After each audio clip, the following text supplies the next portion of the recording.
વિદ્યાર્થી મિત્રો, જો હવે સૂચકાંકના ઉદાહરણ નંબર 5. અગાઉ તમને અચલ આધારની રીત અને પરંપરિત આધારની રીત, આ બંને રીત મુજબના સૂચકાંકની ગણતરી આપણે જોઈ ગયા.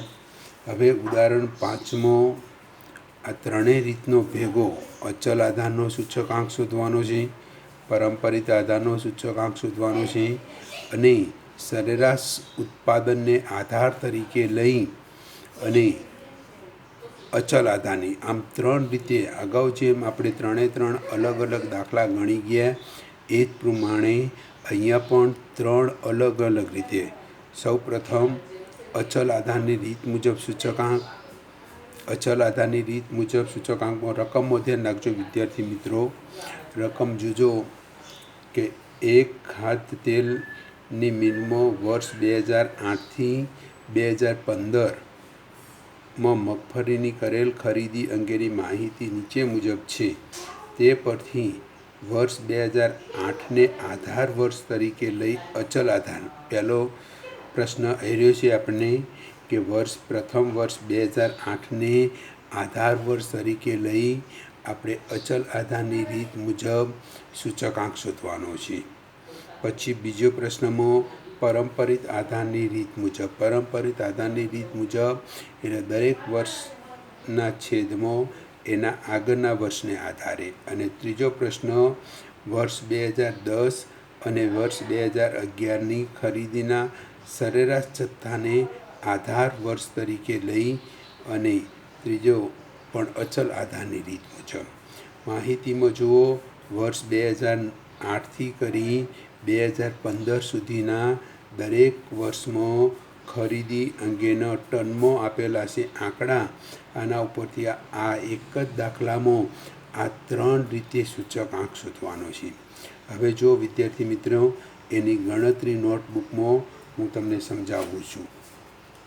વિદ્યાર્થી મિત્રો, પ્રથમ અચલ આધારની રીત મુજબ સૂચકાંકની ગણતરી માટે પ્રથમ વર્ષ 2008ને આધાર વર્ષ તરીકે લઈ અને સૂચકાંક શોધવાનો છે. તો સૌ પ્રથમ વર્ષનો સૂચકાંક 2008 એટલે પ્રથમ વર્ષ માટેનો સૂચકાંક થશે 100. એનો આધાર વર્ષ આગળનું વર્ષ નથી. દરેકના છેદમાં હવે આધાર વર્ષનું ખરીદી એટલે 2009ની સૂચકાંક માટે જુઓ વિદ્યાર્થી મિત્રો. જોજો 2009 માટેનો સૂચકાંક માટે 250 છેદમાં 230 ગુણ્યા 100 છેદમાં 250 ગુણ્યા 230 છેદમાં 100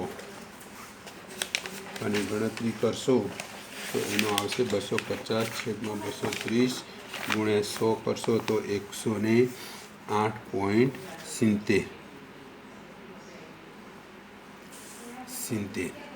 ત્યારબાદ 2010નો સૂચકાંક માટે 2010ના સૂચકાંક માટે ચાલુ વર્ષનો ભાવ એટલે 230 છેદમાં આધાર વર્ષનો, આધાર વર્ષ તરીકે 230 ગુણ્યા 100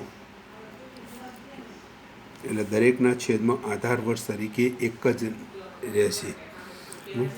ત્યારબાદ 2011 આધાર વર્ષ તરીકે 2008 એટલે દરેકના છેદમાં 2008નો જ ભાવ કે ખરીદી આવશે.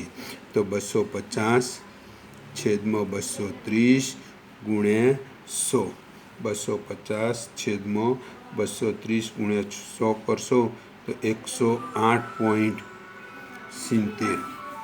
ત્યારબાદ 270 છેદમાં 230 ગુણ્યા 100 270 છેદમાં તો 117.39.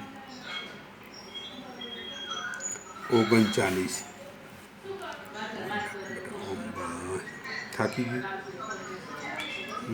ત્યારબાદ 280 છેદમાં આધાર વર્ષનું 230 ગુણ્યા 100 તો 121.74.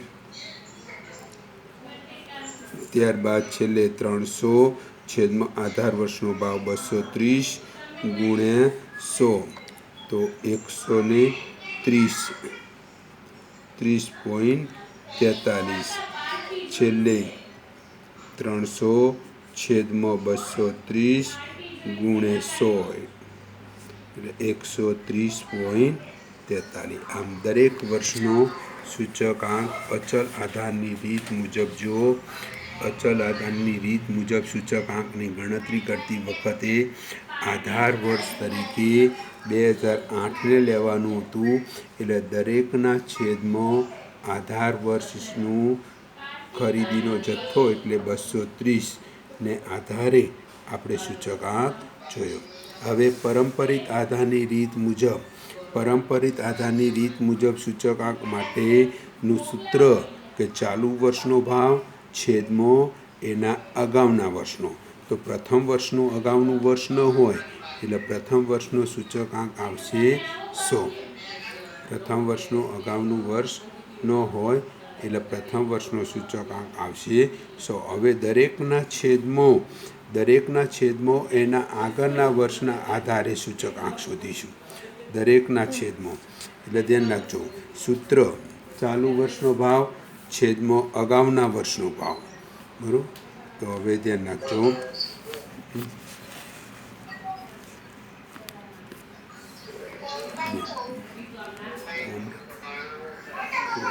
ઓનલાઈન ચાલુ છે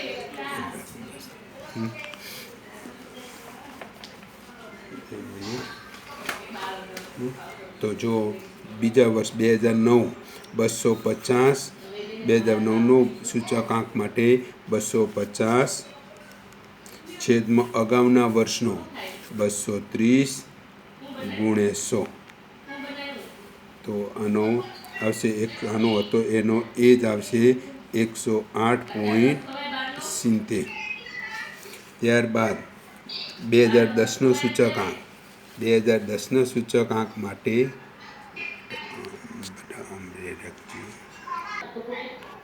જો એના પછીનો સૂચકાંક 2010 માટે 230 છેદમાં અગાઉનું એટલે 250 × 100. 230 છેદમાં 250 × 100. આનો સૂચકાંક ગણતરી કરશો તો આવશે 230/250 × 100 એટલે 92.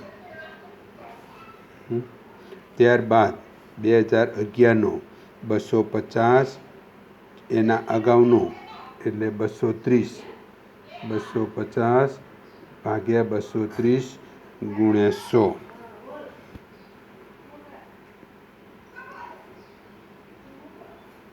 100 કરશો તો આનો સૂચકાંક આવશે 108.70.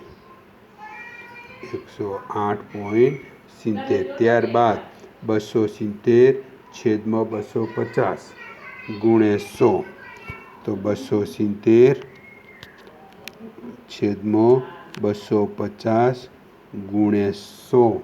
270 તો એનો સૂચકાંક આવશે 108. ત્યારબાદ એના પછી 280 છેદમાં 270. 270 × 100 કરશો તો 103.70.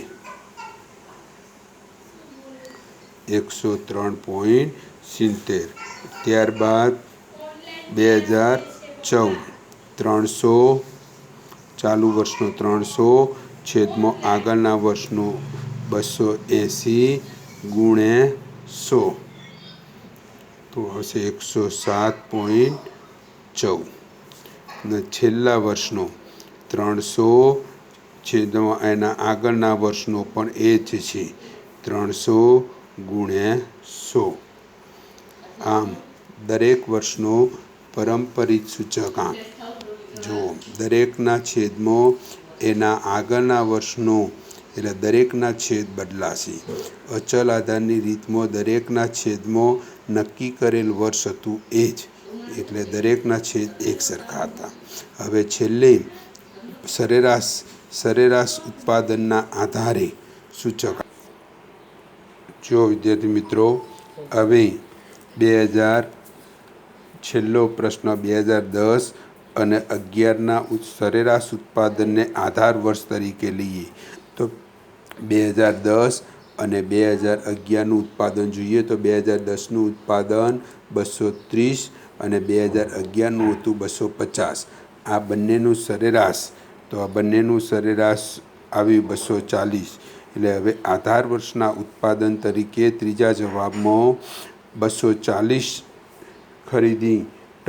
ખરીદીને ધ્યાનમાં રાખી દરેક વર્ષનો, એટલે હવે ત્રીજું સરેરાશ ઉત્પાદન એટલે 240, એટલે દરેકના છેદમાં 240 આવશે અને એના આધારે સૂચકાંકની ગણતરી. જુઓ હવે 230 છેદમાં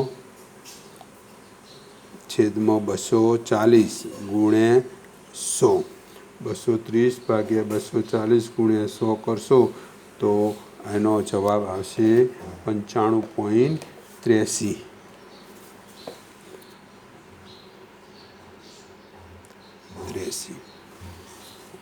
બરાબર. ત્યારબાદ એના પછીનું જુઓ, હવે 250 છેદમાં 240 ગુણ્યા 100, 250 છેદમાં 240 ગુણ્યા 100 કરશો તો 104.70. ત્યારબાદ 230 છેદમાં 240,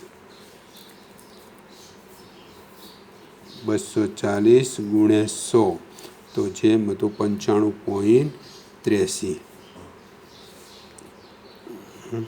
95.83. ત્યારબાદ એના પછીનું જુઓ તો 250 છેદમાં 240 ગુણ્યા 100,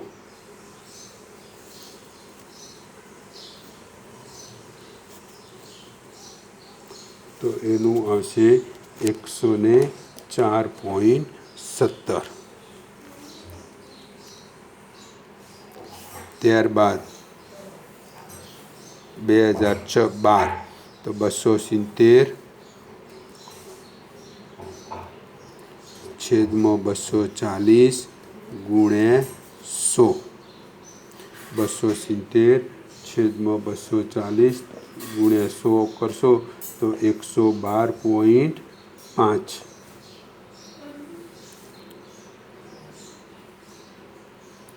ત્યારબાદ 280 2013નું 280 છેદમાં આધાર વર્ષ તરીકેનું 240 ગુણ્યા 100 તો 116.67. ત્યારબાદ 2014નું 300 છેદમાં આધાર વર્ષનું 240 ગુણ્યા 100 તો 125. અને છેલ્લે પણ એ જ પ્રમાણે 300 છેદમાં 240 ગુણ્યા 100 125.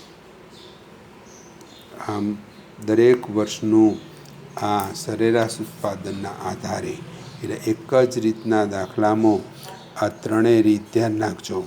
સૌ પ્રથમ વિદ્યાર્થી મિત્રો આપણે અચલ આધારની રીત મુજબ પ્રથમ વર્ષનું ઉત્પાદન કે પ્રથમ વર્ષની ખરીદીને ધ્યાનમાં 2008ના આધારે દરેક વર્ષનો સૂચકાંક. ત્યારબાદ પરંપરિત આધારની રીત મુજબ દરેક વર્ષના છેદમાં એના આગળના વર્ષનું.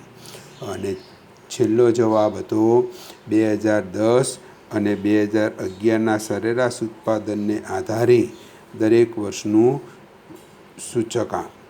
આમ વિદ્યાર્થી મિત્રો, આમ ઉદાહરણ નંબર આપણે 5 એ ત્રણેય રીતની દાખલો અચલ આધારની રીત મુજબ, પરંપરાગત આધારની રીત મુજબ અને સરેરાશ ઉત્પાદનને આધાર તરીકે લઈ દરેક વર્ષનો સૂચકાંક. તો આ પ્રમાણે દાખલા સ્વાધ્યાયના આનો અભ્યાસ કરી અને સ્વાધ્યાયના આ મુજબના દાખલા ગણવા.